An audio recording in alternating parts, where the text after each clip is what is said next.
रियासत के बारे में पढ़ते हैं, मेवाड़ राजवंश के बारे में पढ़ते हैं, क्योंकि आप लोगों को पता है राजस्थान के इतिहास में मेवाड़ का जितना वर्चस्व है, मेवाड़ राज्य का इतिहास जिस स्वर्णिम अक्षरों में राजस्थान में लिखा गया है उसकी एक अलग ही बात है। क्योंकि मेवाड़ के अंदर महाराणा प्रताप, राणा सांगा, महाराणा कुंभा जैसे महान शक्तिशाली वीर योद्धा हुए, रानी पद्मिनी जैसी महान वीरांगनाओं की ये भूमि रही है। तो इस राज्य का आज हम इतिहास पढ़ते हैं और देखते हैं मेवाड़ के बारे में। तो आइए आप लोग ये देखिए, मेवाड़ को थोड़ा सा देख लेते हैं पहले सामान्य से कि कैसा है मेवाड़। ये मेवाड़, तो देखो एक तो अपने को रियासत पढ़नी है मेवाड़ रियासत, और एक रियासत हम पढ़ेंगे मारवाड़ रियासत। बुर्जी रियासत के वह है, जैसे बच्चों देखो ये आजादी से पहले जब हिंदुस्तान 1947 में आजाद हो गया था, 15 अगस्त 1947।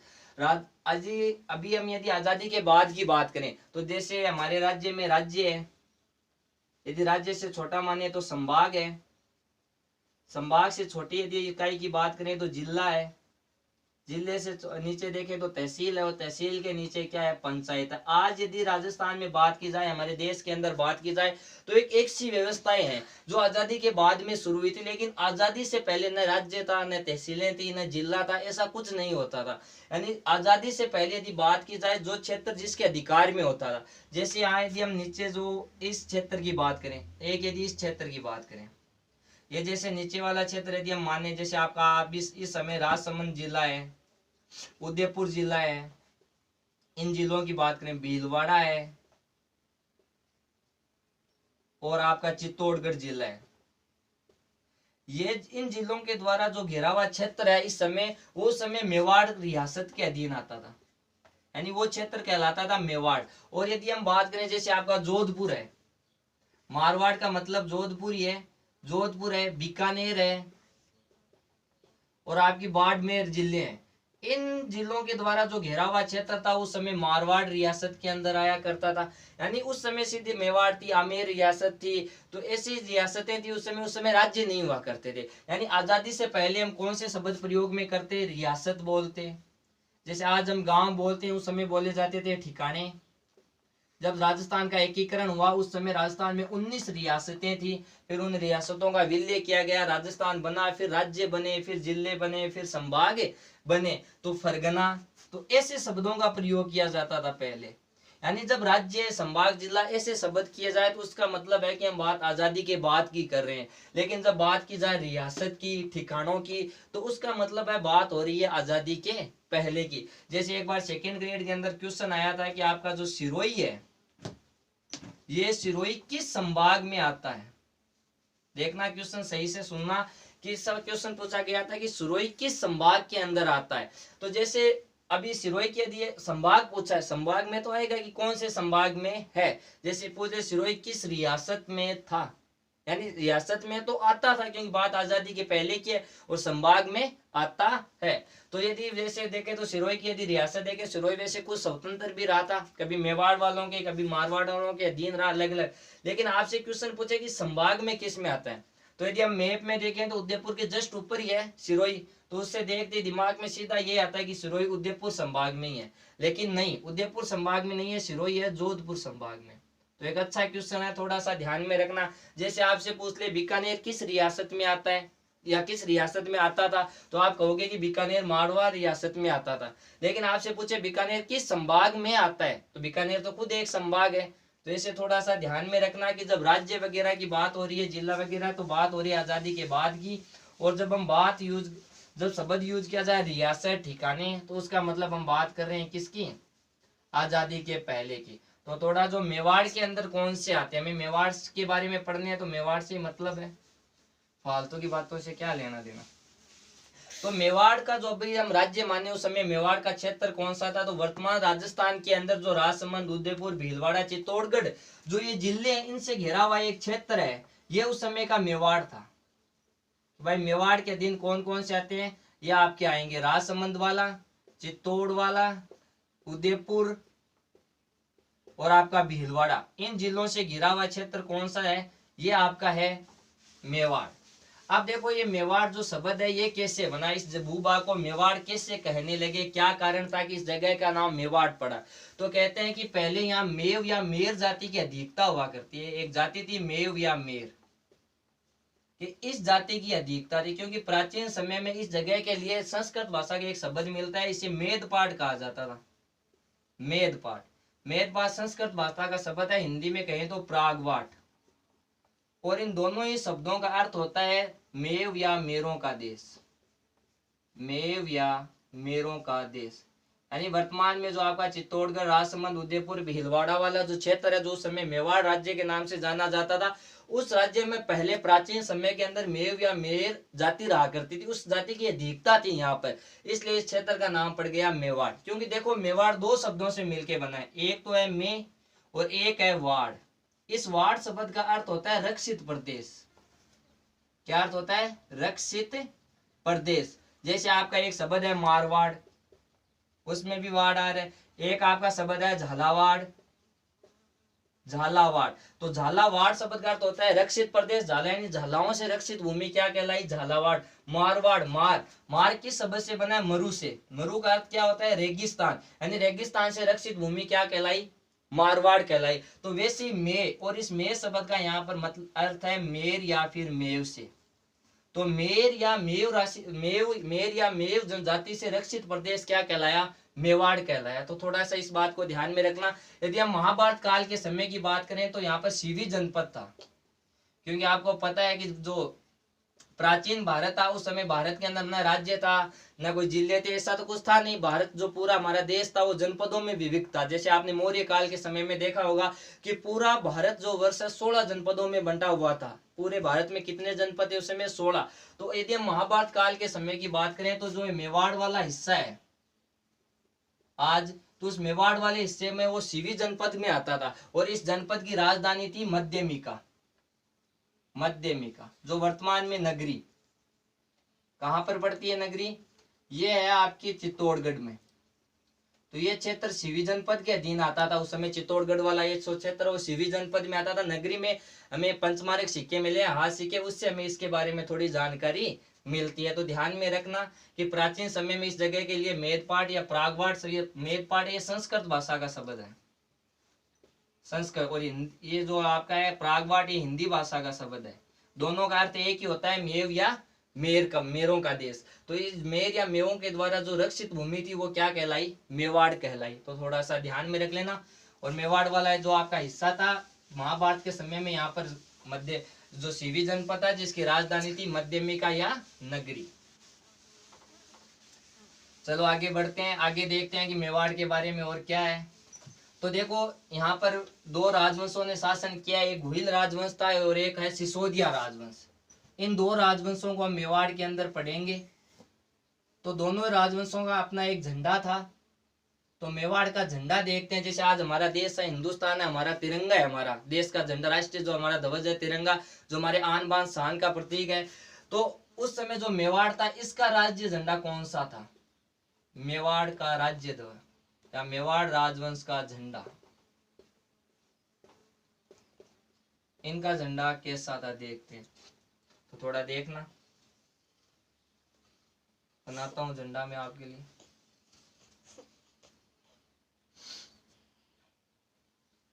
कुछ इस प्रकार का झंडा था मेवाड़ वाला। और इस मेवाड़ का जो झंडा था इसमें सबसे ऊपर यहाँ सूर्य का चिन्ह था, उगते हुए सूर्य को दिखाया गया है यहाँ पर सबसे ऊपर।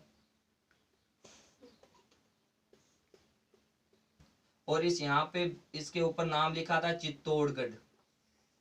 तो इसका मतलब ये जो झंडा बनाया गया था जब मेवाड़ की राजधानी चित्तौड़ बन गई, क्योंकि जब हम मेवाड़ राजवंश पढ़ेंगे तो मेवाड़ की अलग अलग राजधानियां रही है। कभी नागदा बनी, फिर आहड़ गई, आहड़ से चित्तौड़गढ़ पहुंचे, चित्तौड़गढ़ से कुंभलगढ़ गए, तो अलग अलग राजधानियां बदलती गई थी। लेकिन जब चित्तौड़गढ़ को राजधानी बनाया गया तो शायद ये झंडा उस वक्त का है, क्योंकि इस झंडे के ऊपर चित्तौड़गढ़ नाम लिखा है। और इस झंडे के नीचे यहाँ पे एक लाइन लिखी हुई है जो मेवाड़ का राष्ट्रीय वाक्य है। जैसे हमारे देश का राष्ट्रीय वाक्य सत्यमेव जयते, यानी सत्य की सदैव क्या होगी? विजय होगी। तो वैसे मेवाड़ वाले थे, इनका राष्ट्रीय वाक्य था जो दृढ़ राखे धर्म को तिहे राखे करतार। जो दृढ़ राखे धर्म को, जो दृढ़ राखे धर्म को तीहे राखे करतार, तीहे राखे करतार, ये मेवाड़ का राज्य वाक्य था। तो ये झंडे में एकदम नीचे की ओर लिखा गया था, जो दृढ़ राखे धर्म को, तीहे राखे तलवार। इस ध्वज पर एक और इधर एक तस्वीर थी, एक व्यक्ति थे जिनके हाथ में तलवार भाला लिए हुए था, और ये भील सेनापति थे, और इनका नाम था पुंजाजी। पुंजाजी इतिहास में किन के सेनापति हुए हैं? महाराणा प्रताप के सेनापति हैं। तो झंडे में एक तरफ भील सेनापति है, पुंजाजी उनको हाथ में भाला लिए हुए दिखाए गए, और इसके एक और अपने हाथ में तलवार लिए हुए एक क्षत्रिय योद्धा को दिखाया गया। तो कुछ इस प्रकार का झंडा था मेवाड़ वालों का। तो थोड़ा ध्यान में रखना, मेवाड़ का जो राजदौत है सबसे ऊपर सूर्य का चित्र था।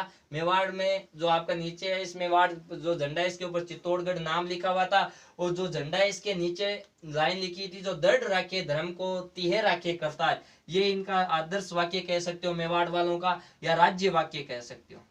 यही था इनका आदर्श वाक्य, राष्ट्रीय वाक्य या राज्य वाक्य। यानी जो दृढ़ राखे धर्म को, जो धर्म के लिए आन बान, यानी धर्म के लिए अपने प्राणों का भी न्योछावर कर सके, धर्म के लिए कुछ भी कर सके, उन्हीं के हाथों में तलवार रहनी चाहिए। तो थोड़ा ध्यान में रखना, मेवाड़ है, इस मेवाड़ को हिंदुआ सूरज की भी उपाधि दी गई है, क्योंकि उस समय मेवाड़ जो राजवंश था, उस समय इसके समकालीन जो भी रियासतें थी, सभी रियासतें मेवाड़ का बड़ा ही सम्मान करती थी, क्योंकि ये अपने आप में एक बहुत ही शक्तिशाली और वर्चस्वशाली रियासत थी। तो इसलिए इसे कहा गया था हिंदुआ सूरज, कि हिंदू धर्म की रक्षा के लिए उस समय कोई यदि रियासत थी तो वो आपकी थी मेवाड़, हिंदुआ सूरज।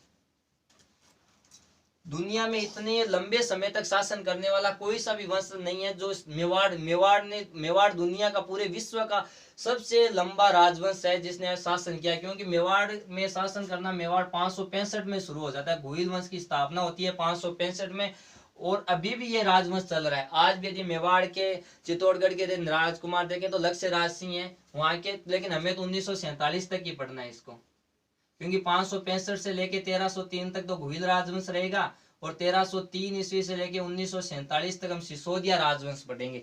इतना बड़ा कोई भी राजवंश नहीं है, पूरे विश्व का सबसे बड़ा राजवंश है मेवाड़ राजवंश। तो ध्यान में रखना, इन्हें हिंदुआ सूरज की उपाधि दी गई है। अब थोड़े से इनसे और अच्छे क्वेश्चन उठते हैं, वो देख लेते हैं कि मेवाड़ है, इनकी कुल देवी कौन थी? मेवाड़ के जो शासक आएंगे, रावल आएंगे, राणा आएंगे यहाँ के, उनकी कुल देवी, मेवाड़ शासकों की कुल देवी थी बाण माता।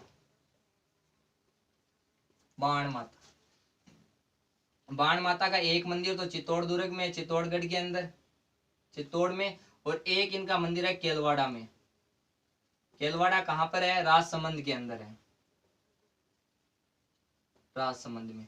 तो ध्यान में रखना, ये इनकी कुल देवी। एक होती है आराध्य देवी, ये तो कुल देवी थी, और एक होती है आराध्य देवी। तो मेवाड़ वालों की आराध्य देवी कौन थी? कुल देवी तो जैसे हो गई कि हमारी कुल में हमेशा से चलती आ रही है, हमारे दादा, उनके दादा, उनके दादा, सभी जो जिस देवी को मानते थे वो तो हमारे कुल की, हमारे वंश की होगी, तो वो होगी आराध्य। यानी हम जिसको मानते हैं, जैसे आज एक ही परिवार के कुछ बच्चे हैं जो कोई देशनो करनी माता को मानते हैं, कोई जीण माता को मानते हैं, कोई वैष्णो माता को मानते हैं, तो जो जिसकी भावना करता है वो उसकी आराध्य देवी होगी। तो वैसे ही मेवाड़ के जो शासक हुए उनकी आराध्य देवी थी चार भुजा माता।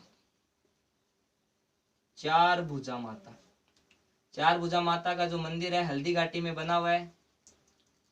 हल्दी घाटी भी राजसमंद के अंदर ही है, हल्दी घाटी। अब यदि हम देखें इनके कुल देवता,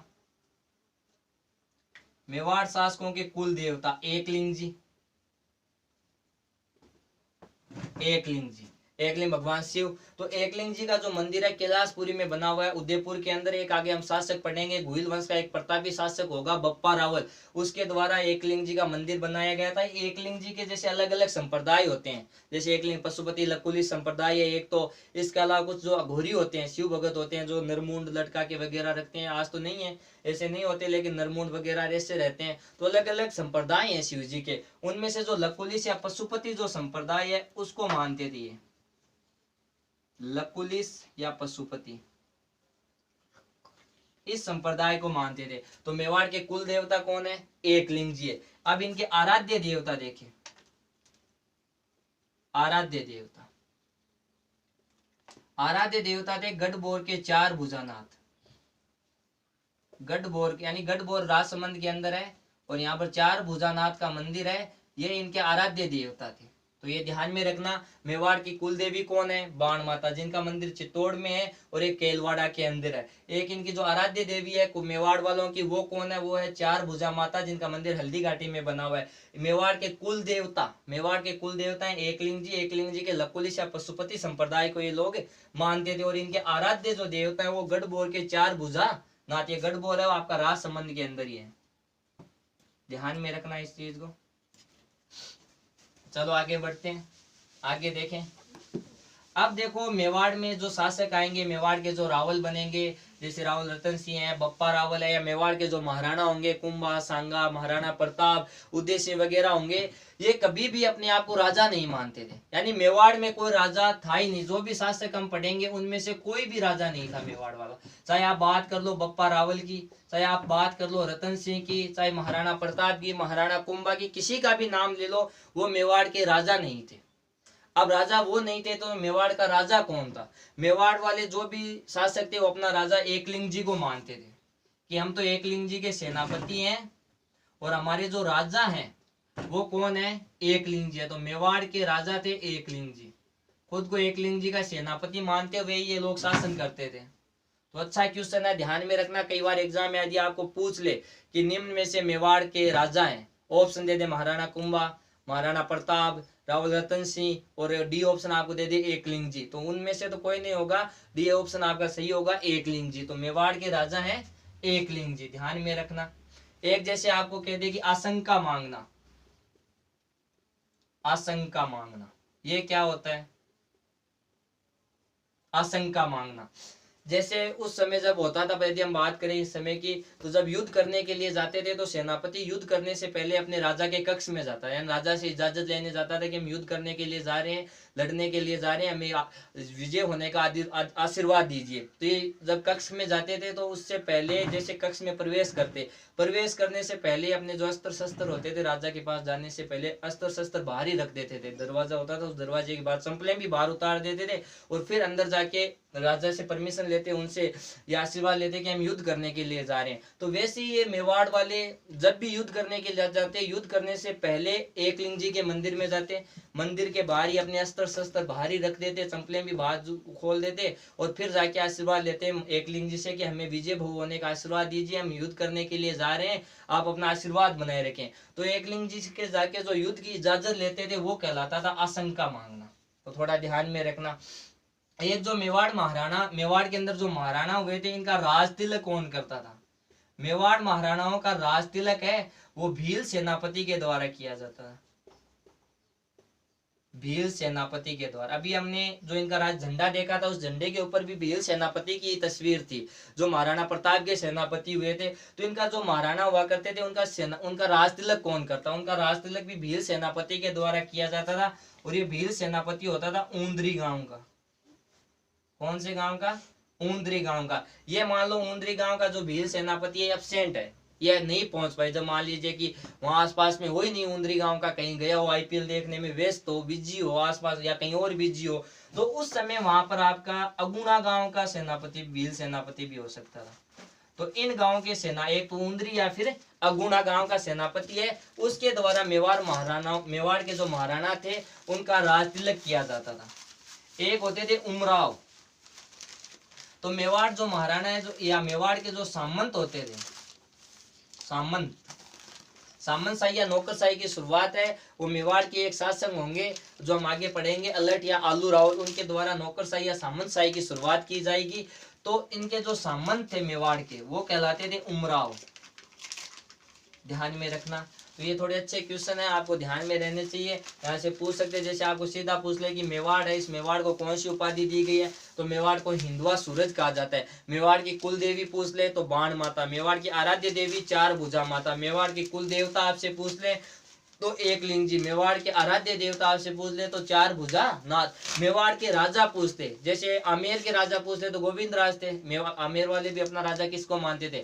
गोविंद राज को मानते थे। तो वैसे ही जो मेवाड़ वाले हैं वो अपना राजा किसको मानते थे? एकलिंग जी को मानते। तो ध्यान में रखना, आशंका मांगना क्या होता है कि एकलिंग जी के मंदिर में जाकर युद्ध के लिए इजाजत मांगते थे, उसे आशंका मांगना कहते थे। आपका जो मेवाड़ महाराणा थे, इनके सेना, इन मेवाड़ महाराणाओं का राज तिलक कौन करता? भील सेनापति करता था ऊंदरी गांव का। या जो मेवाड़ के जो सामंत थे वो क्या कहलाते थे? उमराव कहलाते। जैसे आपसे पूछ ले मेवाड़ का राज्य चिन्ह क्या है, तो मेवाड़ का जो राज्य चिन्ह उगता हुआ सूर्य और धनुष बाण है। ध्यान में रखना, मेवाड़ का राज्य चिन्ह, इनके राज ध्वज के ऊपर ही है राज्य चिन्ह, तो वह है उगता हुआ सूर्य। उगता हुआ सूर्य और धनुष बाण।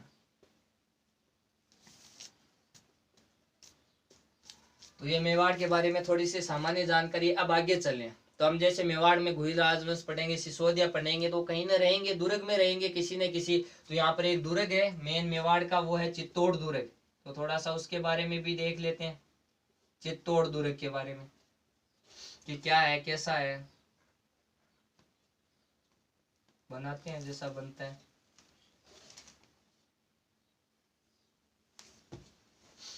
चित्तौड़ के अंदर एक चित्रकूट पहाड़ी है मेसा पठार के ऊपर, उस पर बना हुआ ये दुर्ग है मेसा पठार पे।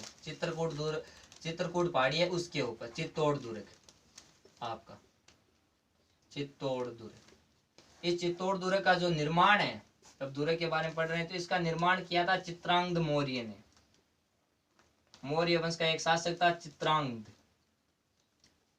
चित्रांगद मौर्य ने।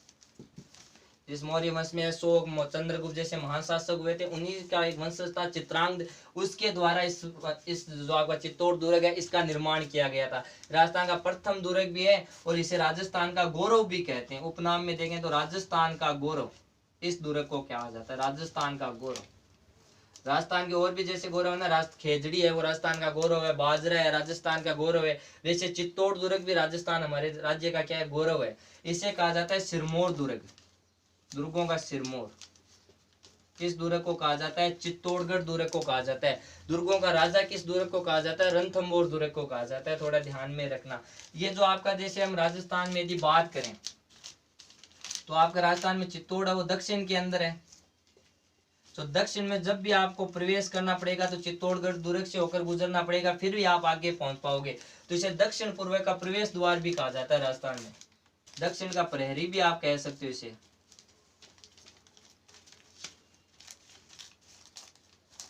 पूर्व का प्रवेश द्वार। इसी दुर्ग को कहा जाता है मालवा का प्रवेश द्वार। मालवा का प्रवेश द्वार, क्योंकि दिल्ली में जो सुल्तान हुए थे उनके द्वारा जब भी चित्तौड़गढ़ दुर्ग के ऊपर आक्रमण किया जाता था तो इसीलिए करते, क्योंकि मालवा जीतना था। गुजरात हमारे यहाँ एकदम पास में ही है। गुजरात वाला जो क्षेत्र था या आपका इधर MP वाला क्षेत्र था, ये इधर पास में होते थे। तो दिल्ली से जब भी कोई आता तो उसे चित्तौड़ से होकर गुजरना पड़ता था, इसलिए इसे मालवा का प्रवेश द्वार भी कहा जाता है। तो थोड़ा ध्यान में रखना। ये जो आपका दुर्ग है चित्तौड़गढ़ दुर्ग, इसमें 7 दरवाजे हैं। इसका जैसे मेन दरवाजा तो ये हो गया, इसके बाद में थोड़ी थोड़ी दूरी पर ऐसे 7 दरवाजे बने, 1 2 ऐसे दुर्ग पहले दरवाजे में बढ़ोगे फिर आगे पहुंचोगे, 1 2 3 4 5 6 और 7। ये जो दुर्ग मेन दरवाजा वो है आपका रामपोल। 7 दरवाजे हैं इसके अंदर। जस्ट इसके अगला जो दरवाजा है वो है लक्ष्मण पोल। कोई घूम के आया तो उसने देखा होगा। इसके साथ ऐसे अलग अलग पूरे दरवाजे। तो हम जब दुर्गों का टॉपिक पढ़ेंगे तो उसमें अलग से पढ़ लेंगे। जैसे आपका ये जो दुर्ग है ये भैरव पोल हो गया, तो अलग अलग दुर्ग है ये। जैसे ये 7वां है तो ये पांडव पोल हो गया। लेकिन अपन दुर्गों के बारे में पढ़ेंगे अलग से, तो वहां पर पूरा आराम से पढ़ लेंगे। एक ये जैसे आपका हनुमान पोल हो गया, एक गणेश पोल है। तो ये अलग अलग है सारे दुर्ग के दरवाजे हैं, तो जिसको आप आगे पढ़ेंगे। ठीक है। इस दुर्ग की यदि और बात की जाए तो इसकी चौड़ाई लंबाई है वो 8 किलोमीटर है। चित्तौड़गढ़ दुर्ग की लंबाई 8 किलोमीटर और इसकी चौड़ाई है वो 2 किलोमीटर है। थोड़ी बहुत ध्यान में रखो। तो इस दुर्ग में खेती की जाती है। राजस्थान का ऐसा दुर्ग जिसमें खेती की जाती है वो है चित्तौड़गढ़ दुर्ग। राजस्थान में सर्वाधिक शाक्य किस दुर्ग के भीतर हुए हैं? शाखा, यानी जिस दुर्ग के भीतर जोहर भी होता है और केसरिया भी किया जाता है उस दुर्ग में शाखा माना जाता है। तो सर्वाधिक शाखे हैं, 3 शाखे हुए हैं, वो किस दुर्ग के भीतर हुए हैं? चित्तौड़गढ़ दुर्ग के भीतर है हुए हैं। तो ध्यान में रखना, जब इस दुर्ग को अबुल फजल ने देखा, उनके द्वारा कमेंट किया गया, ध्यान में रखना, अच्छा क्वेश्चन बनता है उनका। अबुल फजल ने जब इस दुर्ग को देखा तो दुर्ग को देखते ही कहा कि गढ़ तो चित्तौड़गढ़ बाकी सब गढ़िया, रानी तो पद्मनी बाकी सब है विद्या, कि ऐसा राजस्थान में नहीं गढ़ों में सबसे श्रेष्ठ या सबसे गजब का सबसे खूबसूरत जो दुर्ग है वो आपका है चित्तौड़गढ़ दुर्ग। इस जैसा दुर्ग है ही नहीं, और रानियों में रानी पद्मनी जैसी कोई रानी नहीं है। तो थोड़ा सा ध्यान में रखना, अबुल फजल के द्वारा इस दुर्ग को लेके कमेंट किया गया है। ये गंभीरी और बड़ेस नदी के संगम पे बना हुआ दुर्ग है। तो एक बार आप इस चीज को दोबारा से देख लेना, कोई चीज नहीं समझ में आए तो कमेंट करके बता देना। आपकी जो भी जिज्ञासा होगी और जो भी समस्याएं होगी उसका जरूर हम अगले जो हमारा वीडियो आएगा उसमें निवारण करने की कोशिश करेंगे। इसके बाद में कल हम पढ़ेंगे गुहिल वंश की उत्पत्ति कैसे हुई, गुहिल राजवंश है उसकी स्थापना किसके द्वारा की जाती है, और महान जो इसके वास्तविक शासक हुए थे गुहिलों के बप्पा रावल,